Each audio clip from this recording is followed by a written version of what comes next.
भारतीय धर्म और संस्कृति में कई पौराणिक कथाएं हैं जो अनंत काल से लोगों को आकर्षित करती आई हैं और उनमें से एक है भगवान श्री गणेश का जन्म। गणेश, जिन्हें विघ्नहर्ता, गणपति और लंबोदर जैसे विभिन्न नामों से जाना जाता है, बुद्धि, समृद्धि और बाधाओं को दूर करने वाले देवता माने जाते हैं।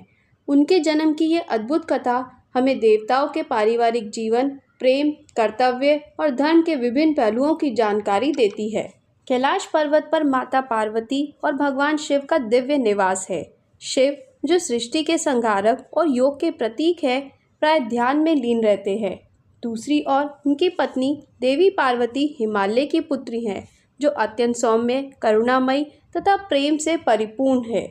यद्यपि देवी पार्वती स्वयं शक्ति का स्वरूप है, लेकिन उनके हृदय में एक विशेष इच्छा थी, मातृत्व की भावना का अनुभव करने की। पार्वती चाहती थी कि उनके पास एक पुत्र हो जो उनका सदा साथ दे और उनकी सुरक्षा करे, विशेष रूप से तब जब शिव ध्यान या समाधि में लीन हो।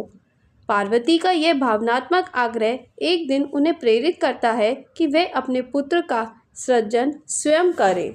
एक दिन भगवान शिव जब अपनी साधना में लीन थे, तब माता पार्वती ने अपने शरीर से निकले हल्दी और स्नान के बाद के उपटन को एकत्रित किया और उससे एक सुंदर बालक की प्रतिमा बनाई। उस मूर्ति को अपने प्रेम और मातृशक्ति से प्राण देकर जीवन दान दिया। इस प्रकार एक तेजस्वी बालक का जन्म हुआ, जिसका रूप और सौंदर्य बहुत ही अद्भुत था। पार्वती ने उसे बालक को अपने पुत्र के रूप में स्वीकार किया और उसे गणेश का नाम दिया। गणेश अत्यंत आज्ञाकारी और अपनी माता के प्रति समर्पित थे। उनकी बुद्धि और शारीरिक शक्ति अलौकिक थी और माता पार्वती के हृदय में उनके प्रति असीम प्रेम जागृत हो गया। एक दिन माता पार्वती स्नान करने जा रही थी। उन्होंने अपने पुत्र गणेश को दरवाजे पर खड़ा कर यह आदेश दिया कि किसी को भी अंदर आने ना दे, चाहे वो कोई भी हो। भगवान गणेश अपनी माता के आदेश का पालन करते हुए घर के द्वार पर अड़िग होकर खड़े हो गए, पूरी निष्ठा और भक्ति के साथ। उसी समय भगवान शिव ध्यान समाप्त कर माता पार्वती से मिलने कैलाश लौटे। जब भगवान शिव ने अपने घर के द्वार पर एक छोटे बालक को पहरे देते हुए देखा तो उन्हें बहुत आश्चर्य हुआ। भगवान शिव ने बालक से कहा, बालक, मैं भगवान शिव हूँ, मुझे भीतर जाने दो। भगवान गणेश, जो अपनी माता के आदेश का पालन कर रहे थे, बिना झिझक बोले, मुझे माँ ने आदेश दिया है कि मैं किसी को भी भीतर ना जाने दूँ, चाहे वे कोई भी हो। आपको भी प्रवेश करने की अनुमति नहीं है। भगवान शिव ने समझाने का बहुत प्रयास किया, मैं तुम्हारा पिता हूँ, पार्वती माता का पति हूँ, यह मेरा ही घर है, मुझे भीतर जाने दो। लेकिन भगवान गणेश अपनी माँ के आदेश से हटने को तैयार नहीं थे। उन्होंने दृढ़ता से कहा, मैं आपको भीतर नहीं जाने दूंगा। भगवान शिव ने अपने सेवकों को आदेश दिया कि भवन के द्वार पर डटे उस बालक को समझाकर वहां से हटा दो, ताकि भगवान शिव उस भवन में प्रवेश कर सके। आदेश का पालन करते हुए भगवान शिव के गणों ने गणेश को बहुत समझाया और उनसे द्वार से हटने की विनती भी की, परंतु गणेश नहीं माने और उन्होंने शिव गणों को बुरी तरह पीटकर वापस भेज दिया। शिव गणों ने वापस आकर सारा घटनाक्रम भगवान शिव को कह सुनाया। भगवान शिव, जो शांत स्वभाव के थे, लेकिन गणेश के इस अनुचित प्रतिरोध ने उनके क्रोध को भड़का दिया। उन्होंने अपने त्रिशूल को उठाया और गुस्से में आकर भगवान गणेश का सिर धड़ से अलग कर दिया। गणेश का शरीर निर्जीव होकर धरती पर जा गिरा। जब माता पार्वती स्नान करके बाहर आई और देखा कि उनके प्रिय पुत्र का सिर कटा हुआ है और वह निर्जीव पड़ा है, तो उनका हृदय दुख से फट पड़ा। उनका मातृ हृदय यह दृश्य सहन नहीं कर सका और वे विलाप करने लगी।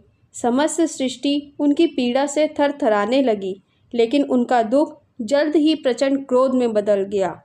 माता पार्वती ने अपनी दिव्य शक्तियों को जागृत कर लिया और उनकी क्रोधमयी दृष्टि से संपूर्ण ब्रह्मांड में तबाही मचने लगी। प्रकृति का संतुलन बिगड़ गया और समस्त देवगण भयभीत हो गए। देवी पार्वती ने घोषणा की, अगर गणेश को पुनः जीवित नहीं किया गया तो वह सारी सृष्टि का विनाश कर देंगी। समस्त देवताओं ने भगवान शिव से विनती की कि वे माता पार्वती के क्रोध को शांत करें और गणेश को पुनः जीवित करें। भगवान शिव, जिन्हें अब अपने किए पर पश्चाताप हो रहा था, माता पार्वती के पास जाकर बोले, मैंने अज्ञानता में यह गलती की है और अब मैं तुम्हारे पुत्र को पुनः जीवन देने का वचन देता हूँ। भगवान शिव ने गणेश के सिर को पुनः जोड़ने के लिए अपने गणों को आदेश दिया कि वे पृथ्वी पर जाकर किसी ऐसे जीव का सिर लेकर आए जो उत्तर की दिशा में मुख करके अपने प्राण त्याग चुका हो। भगवान शिव गण जल्दी ही एक शिशु हाथी का सिर लेकर लौटे जो भगवान शिव की सभी शर्तों को पूरा करता था।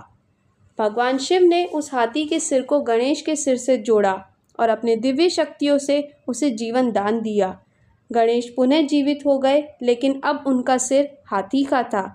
माता पार्वती अपने पुत्र को फिर से जीवित देखकर अत्यंत प्रसन्न हो गई, परंतु उनके नए रूप को देखकर उन्हें कुछ संकोच भी हुआ। भगवान शिव, जिन्होंने अब गणेश की भक्ति और निष्ठा को पहचाना, उन्हें आशीर्वाद दिया, तुम केवल मेरे और पार्वती के पुत्र ही नहीं हो, बल्कि अब तुम समस्त जगत के लिए पूजनीय होगे। हर शुभ कार्य में सबसे पहले तुम्हारी पूजा की जाएगी। तुम्हारे बिना कोई भी कार्य प्रारंभ नहीं होगा। तुम विघ्नहर्ता अर्थात बाधाओं को दूर करने वाले देवता के रूप में पूजे जाओगे और किसी भी शुभ कार्य में तुम्हारा नाम सबसे पहले लिया जाएगा। इस प्रकार भगवान गणेश को गणों का अधिपति गणपति के रूप में सम्मानित किया गया। उन्हें ज्ञान, विवेक और बाधाओं को दूर करने वाले देवताओं के रूप में पूजा जाने लगा। उनकी हाथी का सिर प्रतीक बना बुद्धिमत्ता और विवेक का, और उनका विशाल पेट समस्त संसार के सुख दुख को धारण करने की क्षमता का प्रतीक बना। उनकी टूटी हुई दांत ने यह संदेश दिया कि जीवन में त्याग और बलिदान ही सच्ची सफलता का मार्ग है। भगवान गणेश की छवि में कई अर्थ छिपे हैं। उनकी 4 भुजाएं 4 दिशाओं और 4 प्रकार के कर्मों का प्रतिनिधित्व करती हैं। उनके एक हाथ में अंकुश गदा है जो इच्छा और वासना पर नियंत्रण का प्रतीक है। दूसरे हाथ में पाश है जो लोगों को गलत मार्ग से रोकने का प्रतीक है। उनका छोटा वाहन चूहा मानव की इच्छाओं और अहंकार का प्रतीक है, जिसे गणेश ने वश में कर लिया है। गणेश के अन्य कई प्रतीक जैसे उनकी बड़ी सूंड और छोटे छोटे आँखें हमें यह सिखाती है कि जीवन में सूक्ष्म और गहन दृष्टिकोण रखना बहुत ही आवश्यक है। उनके बड़े कान हमें यह सिखाते हैं कि सुनने की क्षमता जीवन में महत्वपूर्ण है और हमें हमेशा दूसरों की बातों को ध्यान से सुनना चाहिए। भगवान गणेश का जन्म केवल एक पौराणिक कथा नहीं है, बल्कि यह जीवन के विभिन्न पहलुओं को भी दर्शाता है। गणेश चतुर्थी, जो भगवान गणेश के जन्म का उत्सव है, पूरे भारत में इसे धूमधाम से मनाया जाता है। यह पर्व न केवल धार्मिक बल्कि सामाजिक और सांस्कृतिक महत्व भी रखता है। भगवान गणेश की पूजा सभी नए कार्यों, विवाहों और व्यवसायों में सबसे पहले की जाती है। उनका आह्वान कर लोग समृद्धि और बाधाओं के निवारण की कामना करते हैं। भगवान श्री गणेश का जन्म, उनकी मां पार्वती की इच्छा और भगवान शिव के साथ हुए द्वंद्व की यह कथा हमें कर्तव्य, प्रेम और विनम्रता के महत्व को सिखाती है। यह कथा हमें बताती है कि कैसे भगवान गणेश एक छोटे बालक से समस्त संसार के पूजनीय देवता बने, और उनका जीवन हमें यह सिखाता है कि जीवन की कठिनाइयों का सामना धैर्य, विवेक और त्याग के साथ करना चाहिए। भगवान गणेश, जो समस्त संसार के बाधाओं को दूर करने वाले और ज्ञान के प्रतीक हैं, उनकी कथा हमेशा हमारे जीवन में प्रेरणा और आस्था का स्रोत बनी रहेगी। गणपति बप्पा मोरया।